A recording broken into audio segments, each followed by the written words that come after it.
And here's an idea for those who want to, come up with a plan. And, you're welcome to it.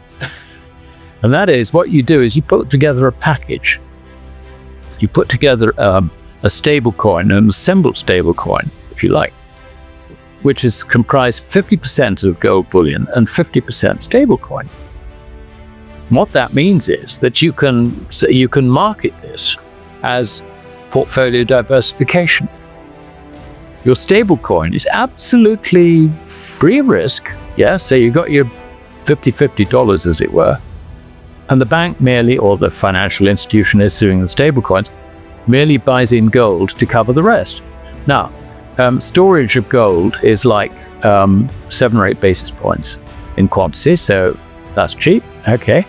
And meanwhile, you got 3.75%, or 3.45% on half the total value to pay for those fees and pay for the marketing and all the rest of it. Well, they're all in the same boat. I mean, just look at it from 2 points of view. I mean, in the G7 nations, all, they've all got high debt to GDPs, and when interest rates rise, and they are rising, do not believe that they're falling. If they fall, they're being suppressed, and that kills the currency. You can see that which way this is going for all these currencies. It's almost like a race to the bottom, if you like. The thing about the dollar is that the dollar is the most important fiat currency. And there will come a time when the Dixie starts rallying for the very simple reason that everything else is falling faster than the dollar. That I think is going to happen. My own view on sterling is that sterling is in it's in a huge, great mess. Or more accurately, I'd say that government finances are in a horrendous mess. The US dollar may appear strong, but it's only because others are crumbling faster.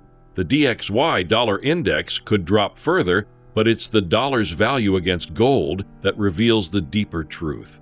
Gold continues its rise, signaling long-term dollar erosion. Meanwhile, the British pound is quietly collapsing under the weight of poor government finances.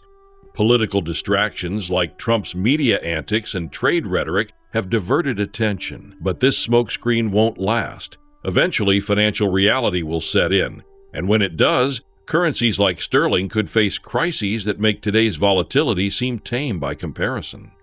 And so far, this has been ignored, because where is the attention? The attention has been on, the wonderful President Trump and all his running around and upsetting things and all the rest of it, and trade and big, beautiful bills and so on. So, in terms of bad news, he's been stealing the limelight. That's going to shift. It will shift at some stage. I don't know when. I don't think it'll be terribly long. So the idea that the Dixie is going to do down and down and down and down is actually not the way to look at it. The dollar is going down and down and down against gold, not Dixie. I mean, I can see that Dixie falling to 90 from the current, 97.5, 8, something like that. That wouldn't surprise me at all.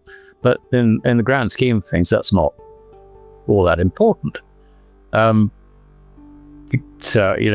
people argue that President Trump wants to see the dollar lower. I think he's talked about it.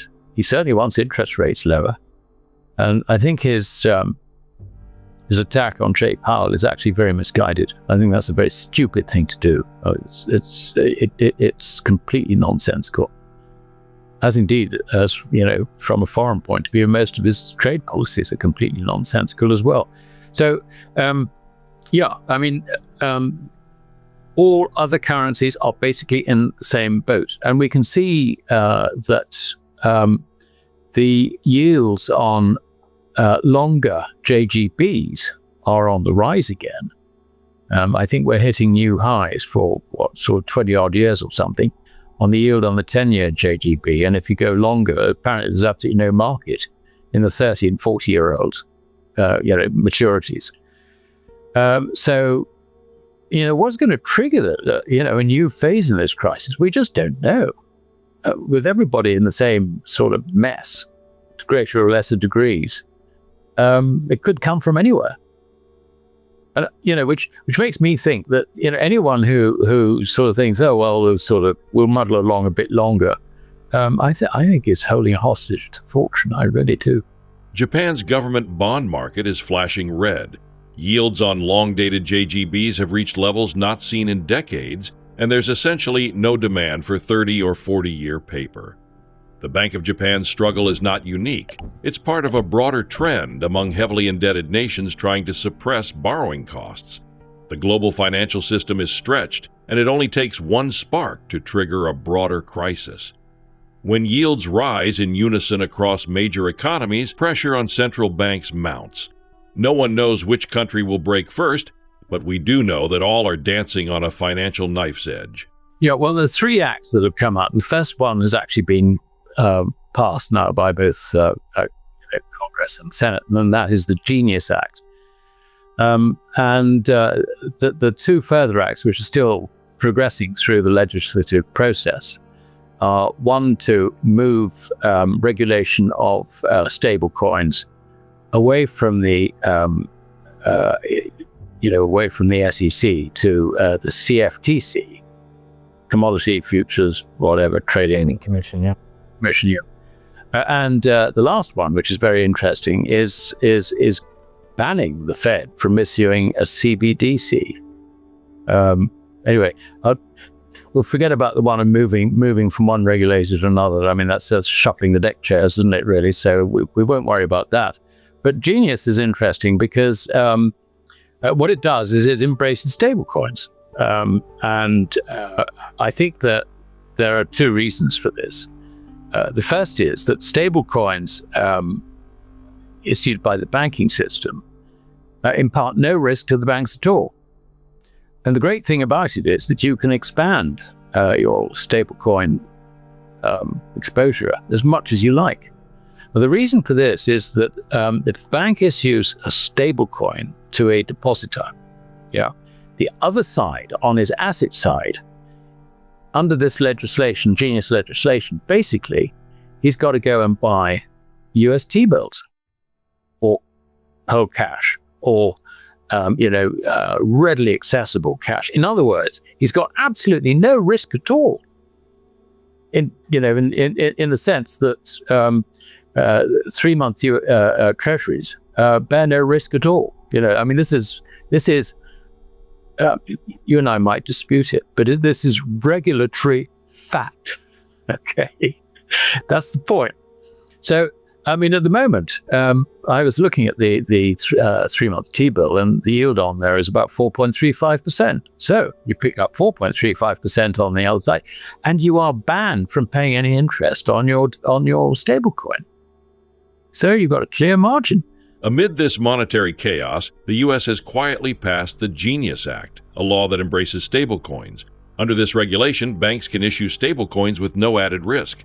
These coins must be backed by short-term U.S. treasuries or cash, making them risk-free under regulatory definitions. With yields on 3-month T-bills near 4.35%, banks enjoy easy profits without paying interest to stablecoin holders. This is a dream scenario for traditional finance. The growth of the stablecoin market, estimated at over $300 billion, is now tethered not to consumer demand, but to crypto adoption and settlement infrastructure. It's a quiet financial revolution. No expenses. I mean, how wonderful is that? Of course the banks embrace this. I think the problem is that the expansion of stablecoins, I mean, at the moment, I think it's around about, I can't remember the figure, something like 300 billion or something. It's not huge. But the expansion of that market isn't actually tied to banks saying, oh, we got this wonderful new stablecoin product. You go switch over your deposits, which give you 2% or whatever, and buy these things which give you nothing. I mean, that's not a very good marketing ploy. So I really just don't see that there is any other driver for this than the expansion or not of crypto use. They're used in payments and settling, and that's where the regulation is being applied. So that makes sense. I think the Treasury quite likes the idea. I mean, it's got no objection because it helps fund at a time when it's having great difficulty funding, the increasing amount of bonds which are being rolled over every year, as well as ongoing deficits. So the Treasury is quite happy with it. I think actually that Imagine a hybrid financial product, 50% stablecoin, 50% gold bullion. Banks could offer a low-risk diversified digital asset backed by both cash equivalents and physical gold. This innovation, made possible by the Genius Act, could attract savers looking for portfolio protection without sacrificing liquidity. Gold storage is inexpensive, and the yield from short-term treasuries can cover all operational costs. For the public, it's a stable asset with inflation hedging built in. For banks, it's a regulatory and profit gold mine. Such hybrids could become a mainstream financial tool, especially in a world where trust in fiat money continues to erode. And here's an idea for those who want to, come up with a plan. And, you're welcome to it. And that is, what you do is you put together a package. You put together a stable coin, an assembled stable coin, if you like, which is comprised 50% of gold bullion and 50% stable coin. What that means is that you can market this as portfolio diversification. Your stable coin is absolutely free of risk. Yeah, so you got your $50 as it were, and the bank merely, or the financial institution issuing the stable coins, merely buys in gold to cover the rest. Now, storage of gold is like 7 or 8 basis points in quantity, so that's cheap. Okay. And meanwhile, you got 3.75%, or 3.45% on half the total value to pay for those fees and pay for the marketing and all the rest of it. One of the most consequential developments is America's legislative move to block the Federal Reserve from launching a CBDC, Central Bank Digital Currency. While many nations, like the EU and China, have raced toward digital state currencies, the U.S. has pulled the brakes. This isn't just a policy decision, it's a message. With banks funding political campaigns, there's little incentive for lawmakers to approve a system that could bypass or weaken them. If the U.S. won't implement a CBDC, global adoption slows dramatically. America's resistance might have just saved the world from centralized surveillance money. The future now leans toward decentralized finance. So suddenly we've got a product which gives sort of 50% gold backing for Joe Public in America. I mean, wonderful. So anyway, I would implore any bank looking for an idea to benefit from the stablecoin regulation, go that way and you'll make a damn fortune. You'll pull in the punters. Go for it.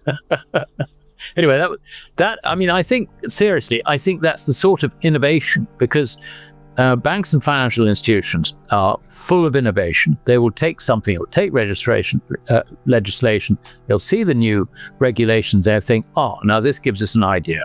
Yeah. And I think that's the way it'll go. So I think that's very good. The other bit of this crypto sort of legislation, of course, is the banning of CBDCs. Now, this is no surprise to me. We've talked about this in the past when we've discussed CBDCs. And I think I made it clear that I couldn't see the American banking system supporting CBDCs at all. And on the basis that legislation would have to be introduced to approve the thing, I would have thought that, because the banks basically bankroll all the politicians when it comes to their election expenses, I couldn't see the politicians being encouraged by the banks to vote for it anyway. I think they would say the reverse. If you vote for this, we'll cut you off at the knees. So the CBDC being chucked out and the Fed being told you cannot go down that route, I don't think is all that surprising. But it is terribly important, because the dollar is the most important fiat currency. And if the Americans have turned around and banned the Fed from going down the CBDC route, I think basically it undermines the entire CBDC concept all around the world. We've had the ECB jumping up and down saying, we're only introducing CBDCs and all the rest of it. They're going to have to revise their plan. So if the Americans aren't doing it, they can't do it. It's as simple as that. So I think actually that legislation has done the world a favor.